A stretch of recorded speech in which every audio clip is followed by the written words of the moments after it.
City ರವಿಯನ್ನ ಕಬ್ಬಿನ ಗದ್ದೆಗೆ ಕರೆದೊಯ್ದ ವಿಚಾರಕ್ಕೆ ಸಂಬಂಧಪಟ್ಟಂತೆ ಆರ್ ಅಶೋಕ್ ಕಿಡಿಕಾರಿದ್ದಾರೆ. ಸಿಟಿ ರವಿ ನಕ್ಸಲ್ ಪ್ರದೇಶದಿಂದ ಬಂದವರು, ಅವರಿಗೆ ಮೊದಲೇ ಪ್ರಾಣ ಬೆದರಿಕೆ ಇದೆ. ಅಂಥವರನ್ನ ಕಬ್ಬಿನ ಗದ್ದೆಗೆ ಕರೆದುಕೊಂಡು ಹೋಗಿದ್ದಾರೆ.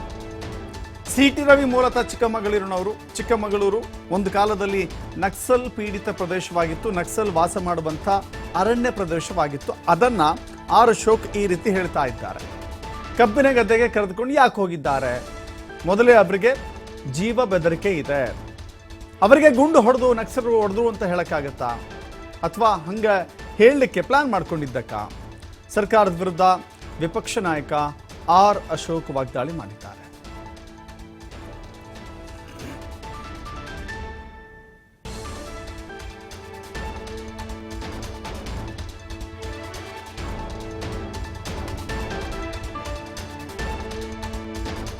ಒಬ್ಬ MLCನ ನೀವು ಪೊಲೀಸ್ ಸ್ಟೇಷನಲ್ಲಿ ಇಟ್ಕೊಳಕ್ಕಾಗಲ್ಲ ಅಂತ, ಯೋಗ್ಯತೆ ಇಲ್ಲ ಅಂತ ಹೇಳಿದ್ರೆ,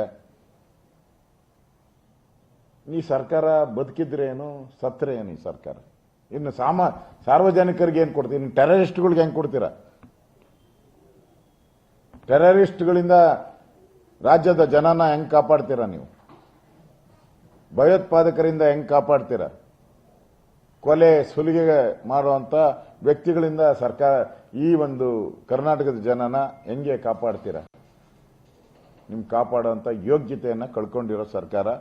ಬಾಲಿಶವಾದಂತ ಮುಖ್ಯಮಂತ್ರಿಗಳದು, ಪೊಲೀಸರದು ಆ ಹೇಳಿಕೆಗಳನ್ನು ನೋಡಿದ್ರೆ ಜನ ನಗ್ತಾ ಇದ್ದಾರೆ, ಆದಿ ಬೀದಿಗಳಲ್ಲಿ ನಗ್ತಾ ಇದ್ದಾರೆ. ಏನಪ್ಪ, ಕಬ್ಬನ್ ಗದ್ದೆ ಸೇಫ್ಟಿ ಅಂತ ಹೇಳ್ತಾನಲ್ಲ ಕಮಿಷನರು, ನಾಚಿಕೆ ಆಗಲ್ಲ. ಇವಾಗ ಫಾರೆಸ್ಟ್ ಅಲ್ಲಿ ಇತ್ತು ಅಂತ ಇಟ್ಕೊಳ್ಳಿ, ಯಾರೋ ಈ ನಕ್ಸಲೈಟ್ಸ್ಗಳು ಇವ್ರು, ನಾನು ಕೇಳಿದೆ ಸಿಟಿ ರವಿನ ಎಷ್ಟು ಜನ ಇದ್ವು ಅಂತ. 6 ಜನ ಪೊಲೀಸರು, ಮುಂದೆ ಒಂದು ಗಾಡಿ, ಹಿಂದೆ ಒಂದು ಗಾಡಿ.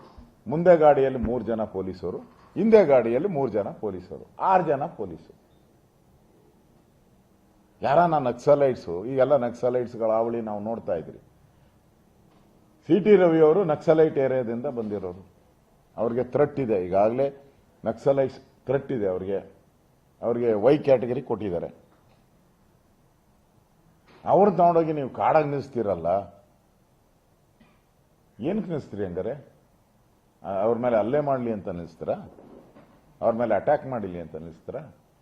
ಅದನ್ನ ನಕ್ಸಲೈಟ್ ಮೇಲೆ ಹಾಕ್ಬಿಡೋಣ ಅಂತೇಳಿ ನಿಲ್ಲಿಸ್ತೀರಾ? ಏನ್ ನಿಮ್ ಚಿತಾವಣಿ? ಈ ಕಬ್ಬನ್ ಗದ್ದೆಯಲ್ಲಿ ನಿಲ್ಲಿಸಿದ್ರೆ ಯಾರಾದ್ರೂ ಅಲ್ಲಿ ಗುಂಡಿನ ದಾಳಿ ಯಾರನ್ನ ಮಾಡಿದ್ರಿ ಏನು? 6 ಜನ, ನಾನು ಕೇಳಿದೆ ಜಾಸ್ತಿ ಇದ್ರೆ 6 ಜನ ಪೊಲೀಸರು. ಇಂಥ ಪೊಲೀಸು, ಇಂಥ ಮುಖ್ಯಮಂತ್ರಿ ಕರ್ನಾಟಕಕ್ಕೆ ಸಿಕ್ಕಿರೋ ಅಂಥದ್ದು ನನಗನ್ಸ್ತತೆ ನಮ್ಮ ದೌರ್ಭಾಗ್ಯ ಅಂತ ಅನಿಸ್ತದೆ.